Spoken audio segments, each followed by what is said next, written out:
Round two of peace talks between Russia and Ukraine ended today without a ceasefire or any real major breakthrough, as the two sides met in Turkey for barely over an hour. And all of that coming just 24 hours after Ukraine pulled off its most daring and sophisticated assault on Russia that we've seen so far, with Ukrainian officials quietly and meticulously planning what they called Operation Spiderweb for a year and a half, smuggling these drones deep into Russia, hiding them inside mobile wooden sheds where they sat undetected and untouched until yesterday. At the moment of the attack, the roofs of those mobile facilities were opened remotely, and the drones swarmed out to strike Russian military sites across the country. In all, Ukraine says it hit a third of Moscow's military bombers across 4 different airfields, the farthest all the way in eastern Siberia, about 2,800 miles from Ukraine's border. And my source tonight is CNN's Fareed Zakaria, the host of Fareed Zakaria GPS. And it's so great to have you here, Fareed, because I know in response to this, we've seen Russian bloggers essentially saying that this is their Pearl Harbor. I mean, a lot of people have noted that's not an apt comparison. It was not an unprovoked attack. But impact-wise, what impact does this have on Russia, in your view, whether that's practically speaking or even psychologically?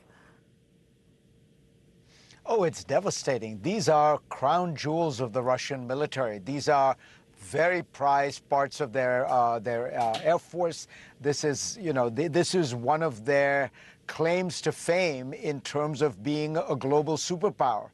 And they had positioned these deliberately, what they thought was out of the range of Ukraine, so far away from Ukraine they thought it wasn't possible that the Ukrainians would be able to get to them. So these are 3,000 miles away from Ukraine, and they were able to get drones. They were able to be devastatingly accurate. Remember, the Russians use all kinds of jamming devices. So these drones got through those jamming devices, and they penetrated.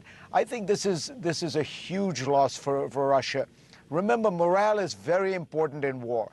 And for what this does to Ukrainian morale is a huge boost.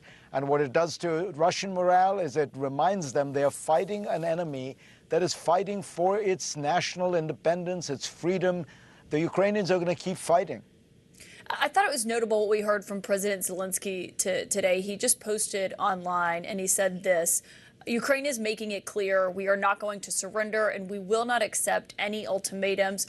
But we do not want war. We do not want to show our strength. We are forced to because the enemy refuses to stop. That came as there was the second round of talks between Russia and Ukraine in Istanbul today. It didn't seem to last very long. Nothing major came out of it. What does an attack like this mean for Ukraine's bargaining when it comes to what these talks look like, in your view? What the Ukrainians are showing is that they have extraordinary resolve. They are extraordinarily innovative. They are willing to take risks. They are, they're not going to simply roll over and be forced to surrender. But the problem, Caitlin, is at the end of the day, they're a country 1/10 the size of Russia economically, 1/4 the size of Russia in population.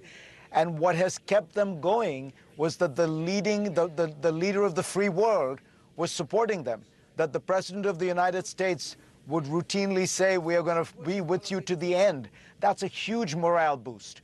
What gave them enormous strength, obviously, was the money and arms that were flowing from the United States. And let's remember, all American aid, virtually all American aid, comes back to the United States in the form of, payments for, basically, we would give the Ukrainians money and they would use it to buy American arms.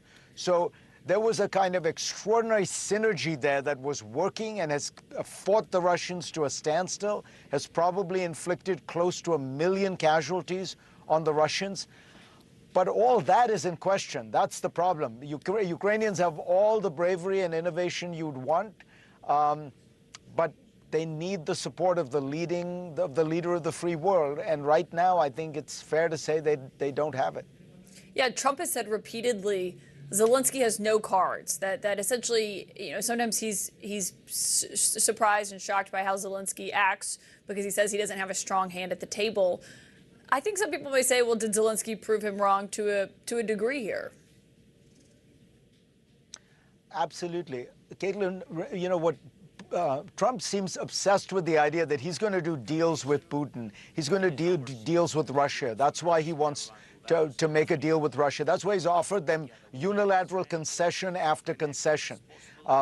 And yet, the truth is, Russia is a declining, decrepit, dysfunctional country. It's been turned into essentially a militarized police state.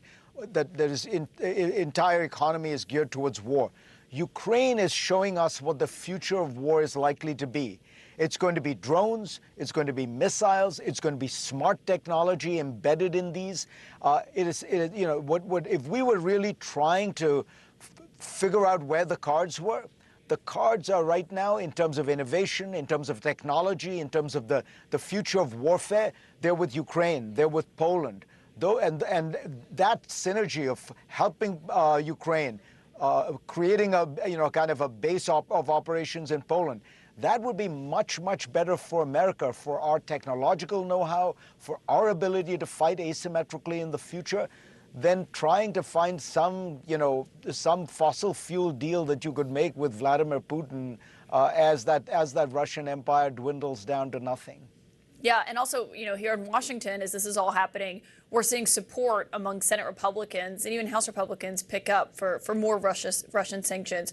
We'll see if President Trump acts on that. Fareed, though, what I want to know is, what are you going to be watching for in terms of how Putin responds to this attack? Well, he's been trying. The mistake that people make is they don't realize the accomplishment Ukraine has achieved. It has fought the Russians to a standstill. They're trying everything. They've tried to take Kyiv. They've tried to attack Kyiv. They've tried to assassinate Zelensky. They've tried to take Prokhorsk, one of these towns in the east, for a year now, and the Ukrainians have held their lines. Despite the fact that the Americans at one point stopped providing intelligence assistance to the Ukrainians. So I think that the story about Ukraine is really that what's extraordinary is that nothing is happening, that the Russian line is not advancing, despite 10 times larger economy, 4 times larger country. Putin has decided this is everything for him.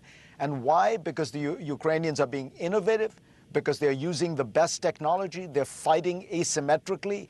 Think about what they did here. They used these relatively cheap drones to destroy planes that must cost 50, 100 times as much. This is the future of asymmetrical warfare. This is what Ukraine is already doing. So I think that's the real story that we forget sometimes. Yeah, great point. Fareed Zakaria, it's great to have your perspective on all of this. Thank you for joining tonight. Always a pleasure, Caitlin.